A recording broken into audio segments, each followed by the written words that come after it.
Good morning, good afternoon, good evening, folks. I thought I'd show you a little knitting trick here.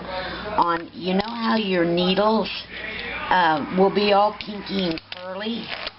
Let me get this. See how they're all kinky and curly and they're hard to... This happens to be a Afghan hook, but here's the knitting needles that I'm getting ready to use. And you know how the cord will be all kinky and curly and it's hard to get them to work right? Well, here's what you do. Your coffee pot. Now, let me see if I can put this in. There we go, like that right there. You take your needle cord and you wrap it around your coffee pot and you hold it for about, a minute or so. Now don't get it down on the burner, just get it down here on the pot where the hot coffee is. Now watch, we'll leave it here for about a minute.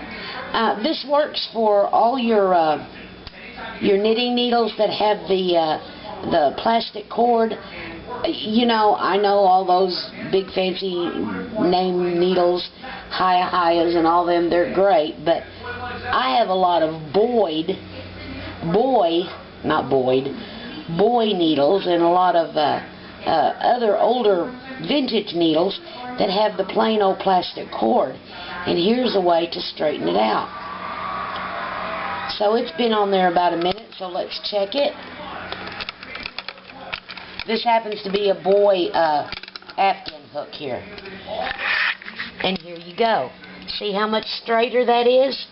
So if it needs to be any straighter than that, all you do is just leave it on there longer. So let's leave it on there a little bit longer. See how it is? Let's leave it on there a little bit longer and see if that works. I hope you're in I hope this is in the viewfinder. So just wrap it around your coffee pot and hold it. Not on you don't want it on the burner part, you want it on the coffee pot part. And hold it there for, like I said, about a minute or two, depending on how kinky it is. And if you've got a real long cord, you can do parts of it at a time. But, there we go. Let's give it another minute. And let's see what we got.